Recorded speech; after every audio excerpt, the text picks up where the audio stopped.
de consacrer un week-end à ce qui est raison et à ce qui est émotion aussi. C'est-à-dire à ce qui est de profondément humain qui nous habite. Et c'est peut-être ici là la profonde différence que nous voulons marquer. Et hier, j'ai trouvé, j'ai envoyé un SMS à Raphaël en disant c'est une belle rencontre. Parce qu'il y a du sens, il y a de l'émotion, il y a des interrogations, il y a du parler vrai. Puis à un moment donné, il fallait que ça sorte. Il y a eu Julien, il y a eu Marine. Ils ont dit des choses qu'on doit entendre. Et je pense que la qualité démocratique la plus forte, c'est prendre soin de ce qui ne va pas. Comment prendre soin de ce qui ne va pas? Comment se mettre en capacité d'écoute réelle de la souffrance, des tensions? Comment reconnaître nos lacunes, nos insuffisances, nos limites? Et je pense que reconnaître nos limites, c'est la condition sine qua non du grandissement. Il faut qu'on se dise, voilà, c'est important ce qu'on a pu entendre, parce que si on veut grandir ensemble, pas pour le grandissement, mais pour être au service du bien commun, il faut connaître ce qui ne va pas. En même temps, accepter ce principe de réalité. Ce pari fou au mois de novembre, il n'y avait rien.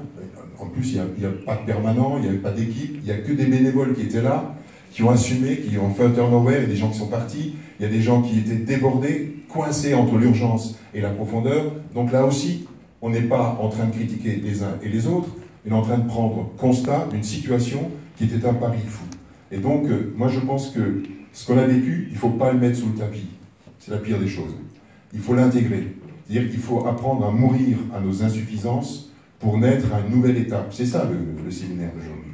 Et cette dimension-là est forte et doit se traduire, et je crois que c'est le projet un peu d'aujourd'hui, par des modalités de délibération, de décision. Comment on prend une décision? Dans quelle instance? Quel est le rôle du local, du national? Quelle légitimité des uns et des autres? Il faut mettre ça sur la table. Ensuite, ça se traduit par la capacité que nous avons de construire des projets. Projet, pour moi, c'est une dimension par objectif.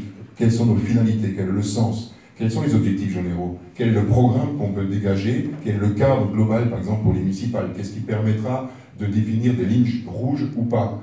Qu'est-ce qui va mobiliser les équipes sur le terrain? Et donc, c'est ces rendez-vous qui sont devant nous. Il y a les municipales, il y a les présidentielles, les régionales, mais il n'y a pas que les rendez-vous électoraux. Il y a aussi notre capacité, là où nous sommes, ce que je disais hier, dans nos organisations, dans nos associations, dans nos villes, de faire partager l'esprit de place publique. De ça, déjà, nous devons être convaincus que c'est autre chose.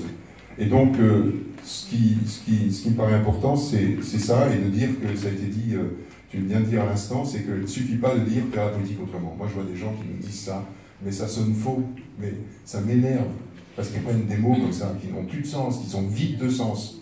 En fait, c'est une super exigence, faire la politique autrement, ça nous touche, c'est, je dirais, à travailler à la bonne distance.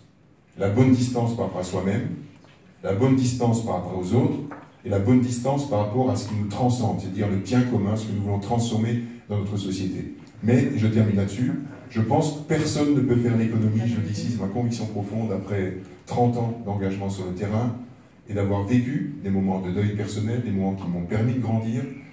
Personne ne peut faire l'économie de ce travail sur soi-même. Quel est le sens de mon engagement? Quel est le sens de mon engagement? Est-ce que je suis dans l'ego ou dans le service? Par expérience, je peux vous dire que c'est un combat de tous les jours. Est-ce que je suis besoin de reconnaissance, une dimension psychanalytique, ou est-ce que je suis capable d'être au service? Est-ce que je suis dans Eros ou dans Thanatos? Est-ce que je suis dans la vie ou dans la mort? Et j'aime bien Simone Veil. Est-ce que je suis dans la pesanteur ou dans la grâce? Et au fond, ce qu'on choisit ici, c'est de suivre les traces de Mandela contre les traces de Trump. Et c'est ça notre enjeu.